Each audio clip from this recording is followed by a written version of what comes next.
So, Waalaikumsalam. Allahumma salli ala Muhammad. Masuk.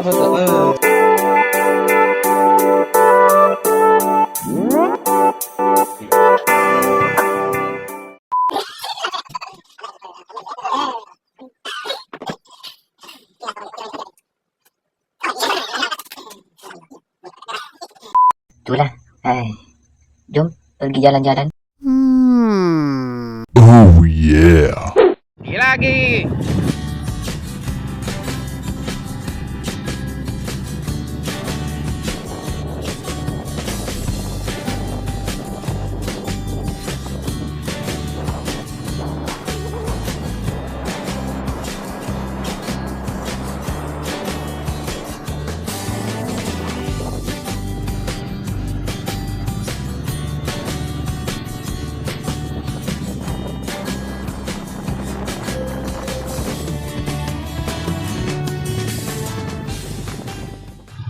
Us jadi gitu dulu ni Us.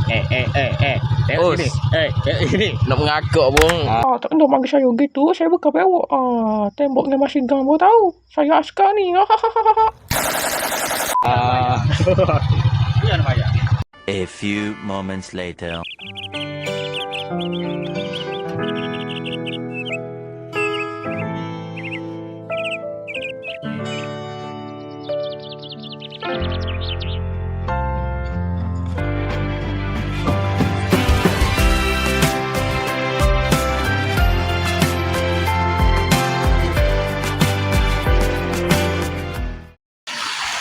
Assalamualaikum. Alhamdulillah. Today is lawat 1000 Dia.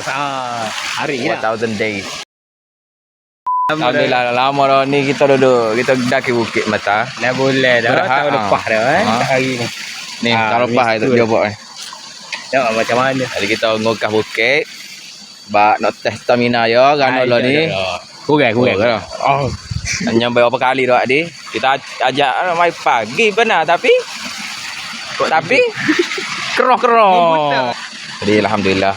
Semoga kita semua tu tengah untuk selawat setiap hari Hari ni kita berjaya juga hari ni untuk selawat ke 1000 kali. Alhamdulillah, terima kasih yang di mana di kat sana tu dengan menonton dan support dan selawat. Semoga Allah mempermudahkan rezeki. Amin. Okay. See you for the next selawat. Assalamualaikum.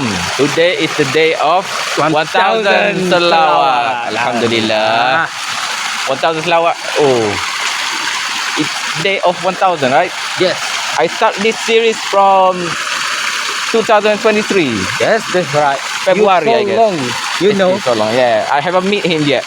But here we are celebrating one day of 1000 selawat. We are the Umat Muslim. Nothing.